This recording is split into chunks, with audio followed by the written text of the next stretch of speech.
Grace and peace, and welcome back to Reflections of Womanhood.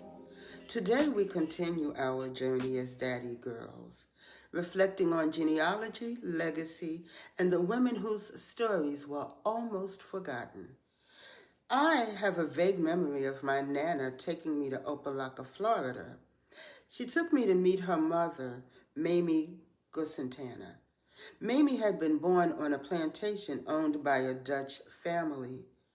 I was only 4 years old, and at that time, I did not understand the value of meeting my great-grandmother. Today, I wish I could have learned her story, the generational cycles that passed from one generation to the next. But even more than that, I wish I could have known her strength, her courage, her brilliance, her creativity, the greatness that history erased. So much knowledge was taken from us, and many were made to believe it never existed. There is something fascinating and energizing about learning our genealogical roots. Today, many people use ancestry programs or African ancestry, or they sit with historians like Dr. Henry Louis Gates. Those resources are wonderful, but they cannot replace learning directly from our elders, because genealogy is not only about names, it is about identity. So 10 generations after Eve, we meet a woman named Emzara. 10 generations represents roughly 300 years. Within those generations, more than 2,000 people participated in the lineage that led to her birth. And the same is true for each of us. We have 2 parents. They each had 2 parents. And the generations continue backward. Wouldn't it be amazing if we could trace our lives 10 generations back? Well, many people know Noah and his 3 sons, but fewer people know the women.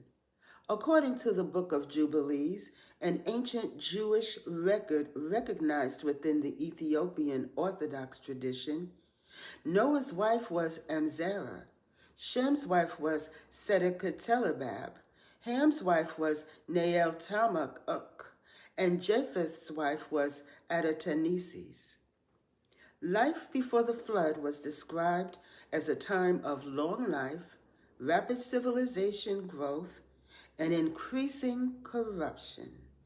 Agriculture advanced, metalworking developed, yet violence filled the earth. Scripture tells us human thoughts were continually evil. Jesus later described that generation as eating, drinking, marrying, until catastrophe came. And in the middle of that world stood families choosing faith.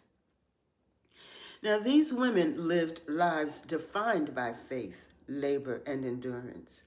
Imagine supporting a 100-year project, building an ark, while society mocked your family.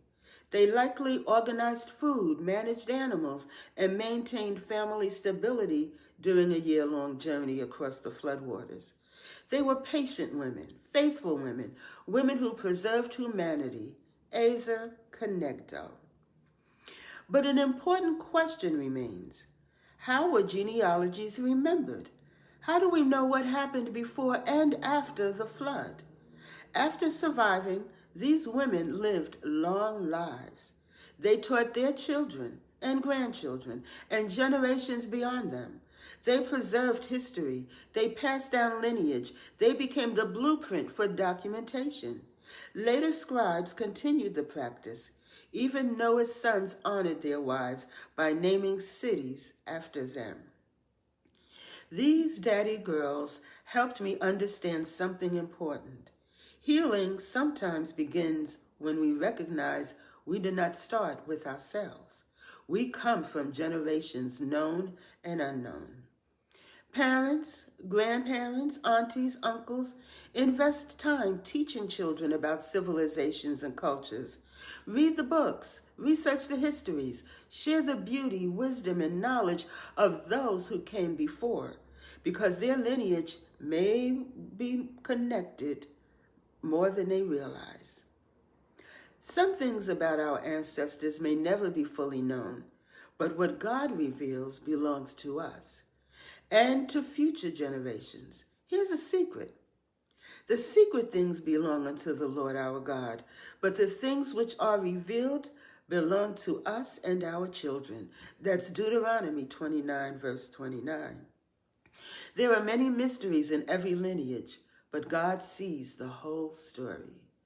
The lineage of ancestors whose names we may never know, but whose lives made ours possible. And sometimes healing begins when we honor the journey that brought us here. Grace and peace.